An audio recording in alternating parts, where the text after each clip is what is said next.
অগ্নিকাণ্ডের শিকার হয়েছে যুক্তরাষ্ট্র তথা বিশ্বের বৃহত্তম বিমানবাহী রণতরী ইউএসএস জেরাল্ড ফোর্ড। এতে আহত হয়েছে 2 মার্কিন সেনা।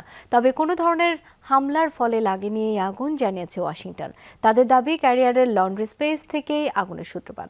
তেমন কোনো ক্ষয়ক্ষতি হয়নি বলে জানিয়েছে যুক্তরাষ্ট্র।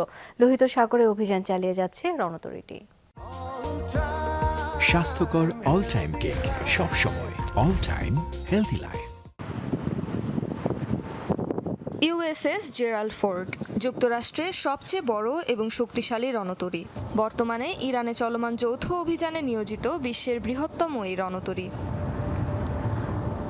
অভিযানের মধ্যে সম্প্রতি এই রণতরীতে বিস্ফোরণ হয়। বৃহস্পতিবার মার্কিন নৌবাহিনী জানায়, যান্ত্রিক ত্রুটির কারণে আগুন লেগে যায় রণতরীতে। এ ঘটনায় আহত হয়েছে 2 সেনা, তবে তাদের শারীরিক অবস্থা স্থিতিশীল বলে নিশ্চিত করেছে ওয়াশিংটন। বর্তমানে চিকিৎসাধীন আছেন তারা। তবে ইরানের সাথে যুদ্ধের মাঝেই সবচেয়ে আধুনিক এ রণতরীতে অগ্নিকাণ্ডের পেছনের কারণ নিয়ে তৈরি হয়েছে ধোঁয়াশা। এ নিয়ে উঠেছে নানা প্রশ্ন।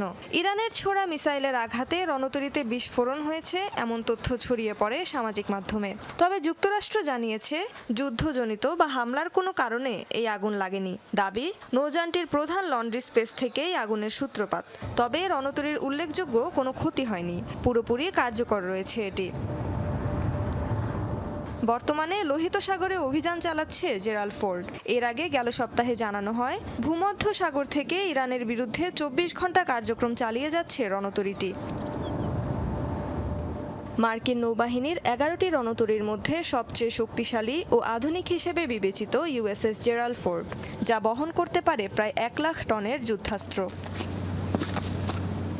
রেজবানা সাইমা, যমুনা নিউজ।